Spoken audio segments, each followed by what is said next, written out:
Bonjour Sylvain. Bonjour. Aujourd'hui, nous allons parler de la clause sociale. Est-ce que vous pourriez d'abord nous expliquer qu'est-ce qu'une clause sociale? Alors, une clause sociale, c'est un instrument juridique que l'on associe généralement à un accord de libre-échange, un accord commercial, et qui vise à garantir le respect d'un certain nombre de normes du travail, qui peuvent être des normes nationales ou encore des instruments internationaux. L'objectif de cette clause sociale consiste à deux choses principalement. Premièrement, à ce que les pays s'engagent à ne pas détériorer la condition de travail associée à l'accès au marché. La deuxième chose qui vient alimenter l'existence des clauses sociales, ça consiste simplement à essayer de mettre en œuvre un certain nombre de normes que l'on juge fondamentales, voire éventuellement d'améliorer le sort des travailleurs à l'échelle des deux pays ou des pays qui sont concernés. Merci. Pourquoi inclut-on des clauses sociales dans les accords commerciaux?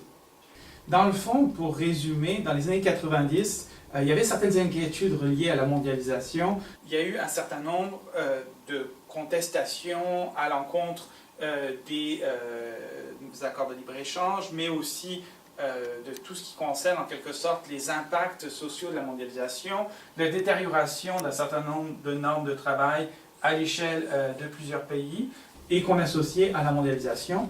Dans ce cadre précis, des gouvernements, principalement des pays du Nord, par exemple les États-Unis, l'Union européenne ou encore le Canada, ont décidé d'inclure ces clauses sociales de telle manière à connecter étroitement, d'une part, les normes du travail et de l'autre part, la libéralisation du commerce.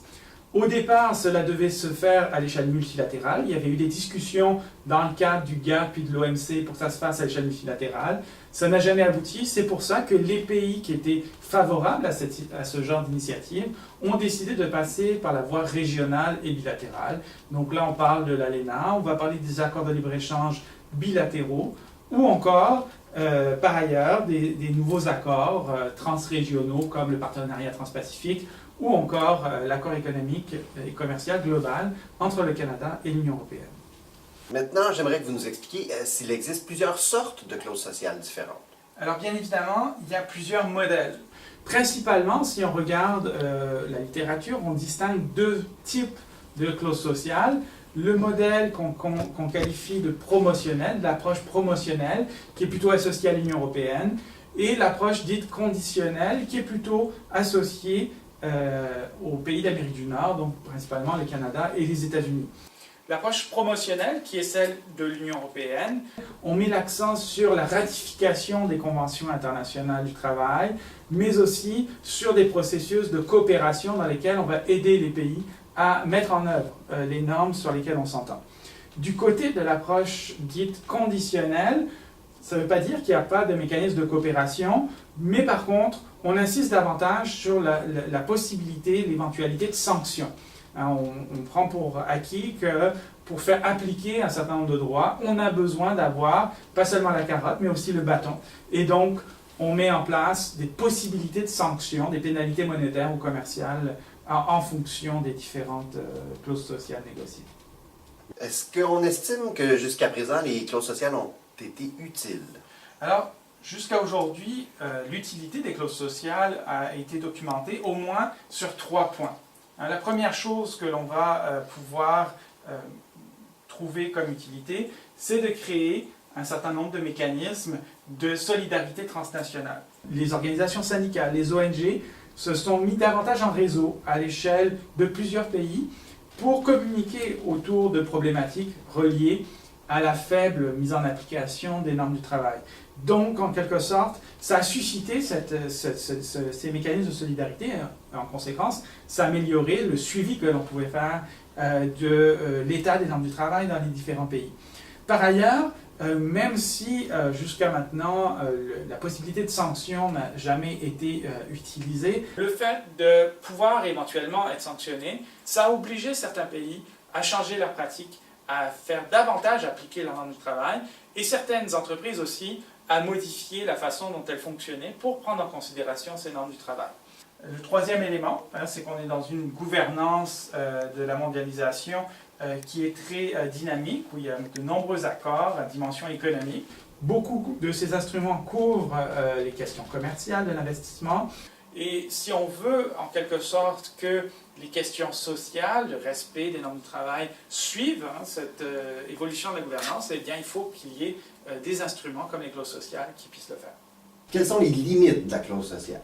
Alors, bien évidemment, ces instruments ont été l'objet de nombreuses critiques, certains jugeant ces instruments trop mous, pas suffisamment efficaces, que, par exemple, il n'y a jamais de sanctions. En conséquence, on met souvent en balance l'idée que les droits des entreprises sont effectifs dans le cadre des accords commerciaux, ils s'appliquent véritablement, et les droits des travailleurs, c'est la roue de secours, on s'y attelle seulement en dernier recours, et il y a moins de ferveur à faire appliquer, en quelque sorte, les normes du travail dans le cadre des accords commerciaux.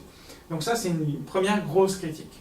Et à l'autre bout du spectre, donc une critique tout à fait opposée, consiste à dire que ces clauses sociales vont trop loin. En quelque sorte, elles se mêlent des choses qui relèvent de la souveraineté des États. Et en particulier, que ce serait en quelque sorte une forme de protectionnisme, voire d'impérialisme des pays riches, qui imposerait des normes de l'extérieur à des pays en développement.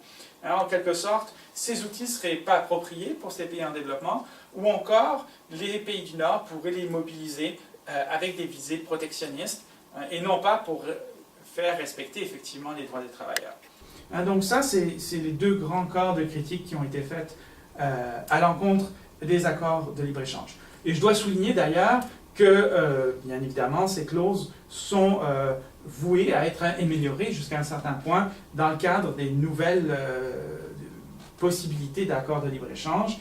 Je dirais au moins 3 éléments pour améliorer ces clauses sociales. Le premier, c'est impliquer davantage la société civile, lui donner davantage accès aux mécanismes de suivi, mais aussi aux mécanismes de sanctions reliés aux accords commerciaux et à ces clauses sociales. Le deuxième élément, c'est de favoriser davantage encore la coopération, octroyer plus de ressources pour aider les pays qui ont des problèmes à faire appliquer leurs propres normes du travail, mais aussi éventuellement mettre en place des plans d'action, ce qui existe déjà dans certains cas, dans lesquels on associerait l'accord de libre-échange à un plan précis de mesures visant à améliorer la situation sur place dans un pays où on sait qu'il y a des problèmes de respect des normes du travail. Et en fin de compte, le troisième élément, ce serait d'améliorer et de renforcer le processus de résolution des différends de telle manière à ce qu'il soit plus efficace et plus dissuasif vis-à-vis des pratiques que l'on pourrait juger inacceptables dans le cadre des engagements qui ont été pris par les parties contractantes. Merci, c'est un bon résumé de la clause sociale. Merci à vous. Merci.